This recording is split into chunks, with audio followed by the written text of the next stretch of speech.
Ashama akkam jirtu maatii koo ani jira galata waaqayyoo isinis nagaa akka taatan abdiin qaba warreen maatii koon taane subscribe gochuu maatii taa warra kaan like share comment gochuu hin dagatina mee mata duree tokkoon hin dhufe innis maaliin nama badaa jechuu maal jechuudha kan jedhu egaa yeroo mara addunyaa kanarratti gaafa jiraannu eenyumti keenya nama gaarii ta'uu ni barbaanna nama gaarii ta'e wajjin oolu nama gaarii ta'e wajjin jiraachuu ni barbaanna garuu yerootti yaadu namni badaa maaliin badaa ta'e waaqayyoon gaafa nu uumu hunda keenya gaarii ta'e nu uumu godhees nu uumu maaliif hoo jenne otoo badaa taane otoo fayyadnu taane boca isaatiin wal fakkeessee nu uumu tureeyyu namoonni addunyaa kanarratti uumamanii gaafa dhufan oolmaa isaanirraa ka'ee gochoota garaagaraa amaloota badaa raawwachuu danda'u. Wantoonni sun immoo nama sana badaa yookiin gadhee jechisiisuu hin danda'u. Namoonni baay'een keenya namoota gaarii ta'an filan. Namoonni gaariin qobaatti yoo filatamne wajjin jiraanna ta'e wajjin oolla ta'e namni badaan sun maal ta'are akkamitti immoo gara nama gaarii ta'utti jijjiiramuu danda'a. Eenyu wajjin oollete silaa warri gaarii wal filannee gaarummaa raawwachaa jira. Isaan sunoo meedatti akkamitti gatamanii deebi'anii gaarii ta'uu danda'u.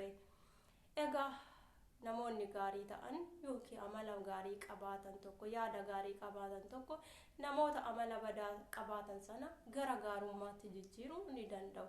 Akkamitti jijjiiruu danda'u yoo jenne immoo namoonni gaa oolmaa isaaniitiin wantoota badaa raawwachuu danda'u.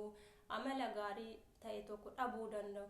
Namoonni gaariinii fi amala gaarii wantoota gaarii raawwatan tokko garuu nama amala badaa qabu sana yoo gara ofiitti fudhatanii wanta gaarii barsiisan nama ta'ee kan hin jijjiiramne hin jiru waan ta'eef namni badaadha jennee nuti yaadne sun amala badaa qaba jennee yaadne sun gara gaarii ta'etti jijjiiramuu danda'a. Wanta gaarii ta'e tokko raawwachuu ni danda'a.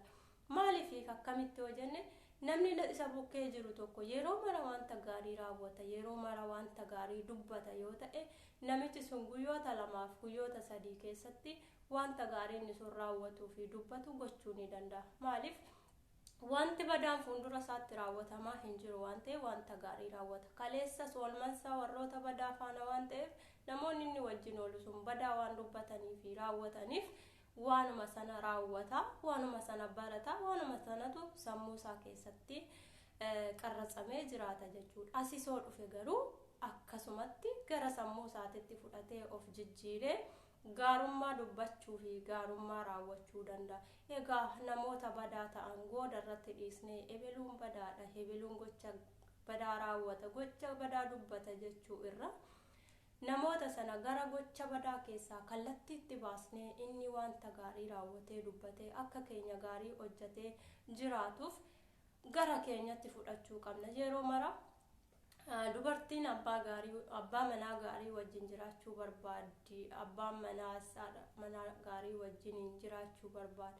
Garuu abbaan manaa gaarii fi haati manaa gaariin qofti yoo wal sassaabanii isaan badoo sun badaan lama yoo walitti dhufe badii wal barsiisa malee gaarummaa waliin barsiisu.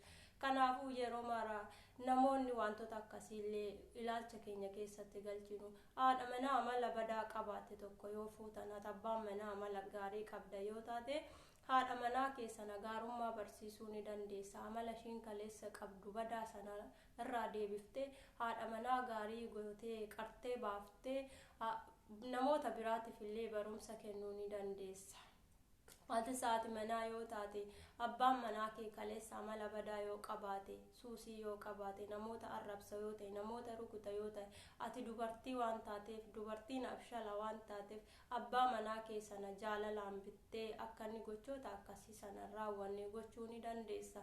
Egaa namoonni badaa fi namoonni gaariin tokko yoo walitti dhufan isaan lachuu nama gaarii lama ta'anii warroota biroo dugda isaanii duuba jiran illee gara gaariitti jijjiiruu akka danda'an hubachuutu nurraa jira malee isaan barsiisuu fi gara daandii isa dhugaatti gara gaarummaatti deebisuutu nurra jira malee isaan badaadha amala gaarii hin qaban nama gadheedha jennee karaatti isaan gannee isaan bira darbinee ebeluun badduudha yookiin badaadha gaariin dubbatu gaariin hojjettu jennee wal bira darbuurra dhufnee wal qabannee gara gaarummaatti wal deebisnee jaalala waaqayyoo fi boca inni qaama isaa wal fakkeessee nu uume sanallee gochaan agarsiisnee isas galateeffachuutu nurra jira.